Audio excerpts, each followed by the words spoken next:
Bismillahirrahmanirrahim. Assalamualaikum warahmatullahi wabarakatuh.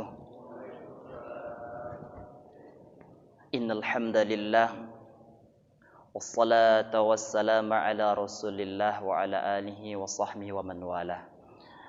Bapak dan Ibu jemaah salat fardu zuhur yang dimuliakan oleh Allah Subhanahu wa taala.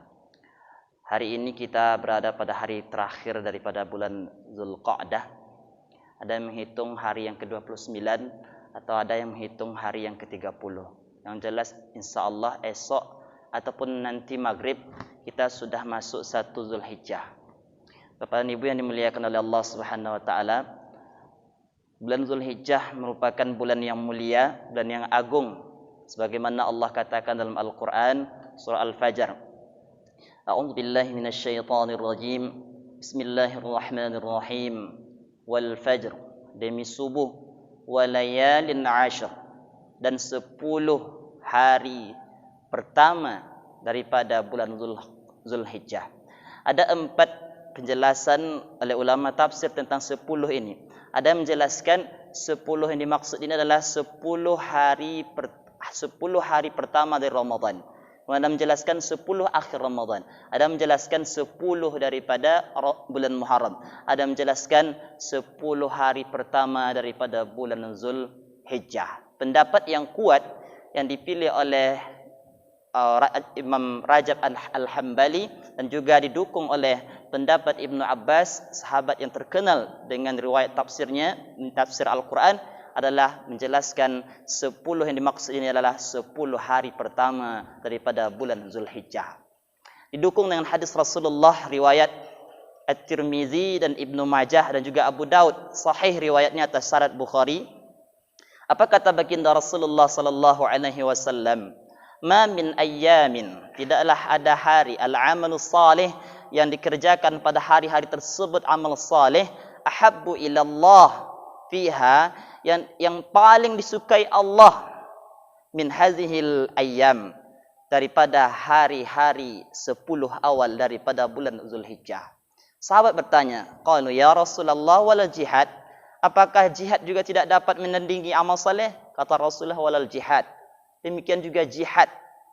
Illa, kecuali kata Rasulullah, rajulun, seorang laki-laki, kharaja binafsihi wa malihi, yang keluar berjihad dengan dirinya dan hartanya, walam yarji' min zalika bisyai', dan dia tak kembali lagi alias mati syahid, kecuali ini baru dapat. Maka oleh kerana itu amal saleh di bulan Zulhijjah ini lebih-lebih di awal ini dahsyat pahalanya yang jemaah yang dimuliakan oleh Allah Subhanahu wa taala. Ini adalah bulan yang agung, termasuk salah satu bulan haram. 4 bulan yang disebutkan Allah dalam Al-Quran, salah satu di antaranya bulan Zulhijjah. Bulan Zulqa'dah, hari ini kita di penghujungnya, masuk kita sebentar lagi bulan Zulhijjah, kemudian dilanjutkan bulan haram, dan nanti bulan Rajab. Jemaah yang dimuliakan oleh Allah Subhanahu wa taala, apa amalannya?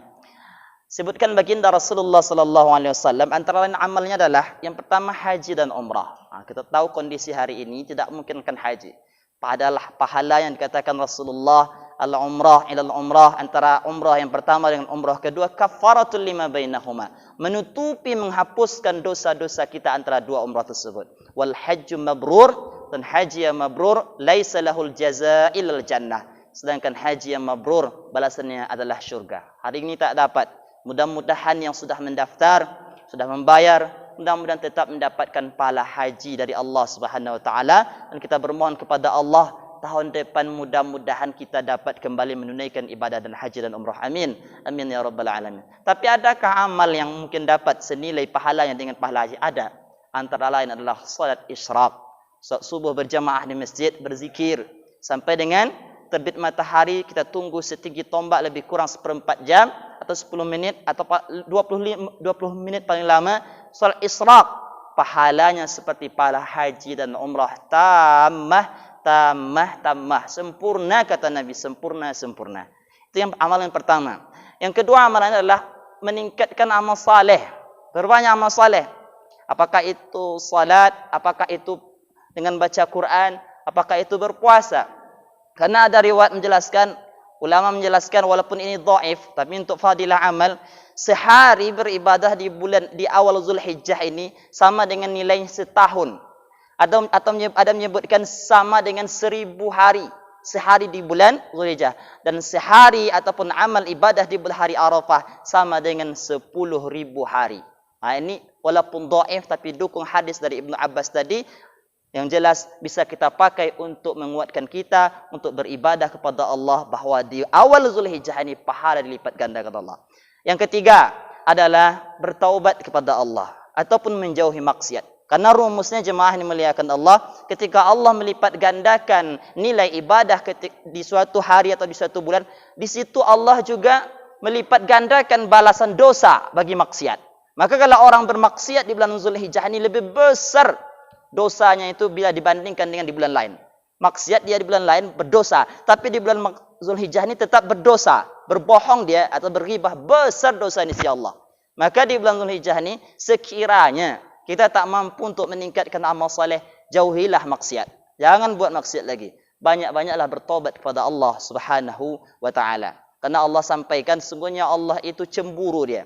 Cemburu bagaimana ketika seorang hamba itu melakukan sesuatu yang diharamkan oleh Allah. Maka jangan buat Allah cemburu. Bagaimana caranya?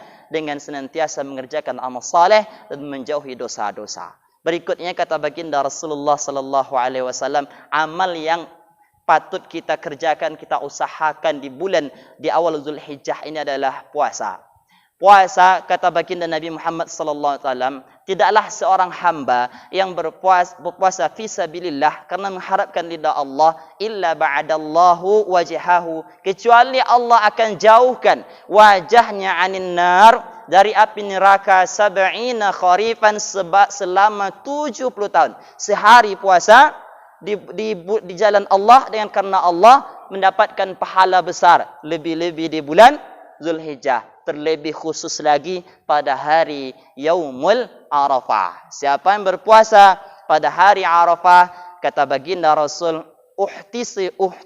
uhtisiba, dihitung pahala yang itu di sisi Allah seperti akan dihapuskan ayyukafira, dihapuslah dosanya setahun yang telah lewat dan setahun yang akan datang. Pada hari yang ke-9 daripada Zulhijjah. Kejarlah itu. Kalau kita mampu puasalah di hari-hari awal ni. Kalau tidak juga mampu sehari tersebut harus ditargetkan. InsyaAllah. Jemaah ini muliakan oleh Allah Subhanahu Wa Taala. Pertama tadi haji dan umrah. Kemudian memperbanyak amal saleh. Kemudian yang ketiga menjauhi maksiat. Yang keempat puasa. Dan yang kelima yang tak kalah perlu kita kerjakan yaitu berkurban.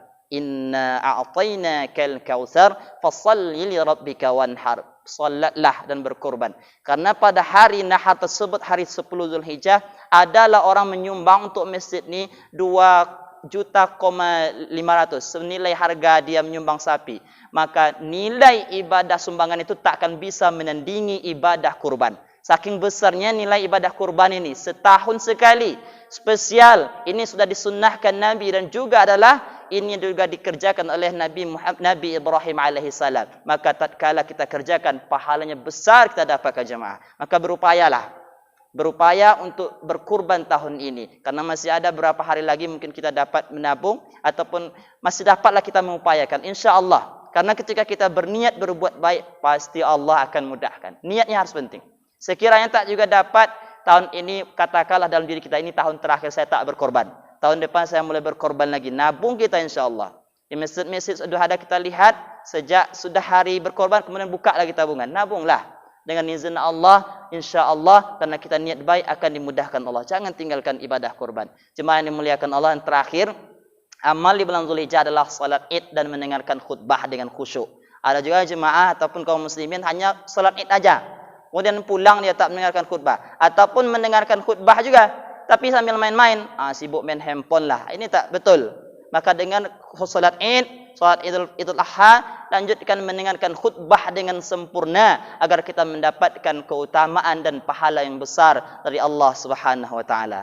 Mudah-mudahan kita semua dapat meningkatkan amal saleh kita di bulan Zulhijjah ini. Mari kita ajak keluarga kita, anak isteri kita untuk menghidupkan syiar Islam terlebih di awal-awal Zulhijjah ini. Seperti kita menghidupkan awal-awal Ramadan. Semangat Zulhijjah ini harus kita samakan atau kita hampir kita samakan seperti semangat datangnya Ramadan. Dan terakhir kata Nabi, kita disunnahkan untuk memperbanyak takbir, tahmid dan tahlil. Ada namanya takbir mutlak. Takbir mutlak ini sejak nanti masuknya 1 Zulhijjah sudah sunnahkan. Kapan saja, sebagaimana yang dikerjakan oleh Ibnu Umar dan Abu Hurairah, mereka pergi ke pasar dan bertakbir dan orang-orang mengikutinya.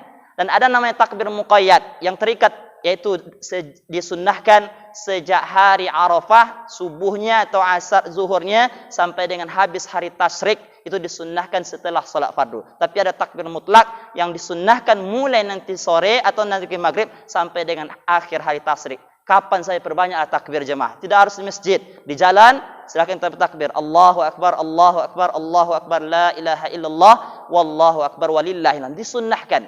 Nah, inilah mungkin yang dapat kami sampaikan. Mudah-mudahan bermanfaat. Subhanakallahumma wa bihamdika asyhadu an la ilaha illa anta astaghfiruka wa atubu ilaik. Wassalamu alaikum warahmatullahi wabarakatuh.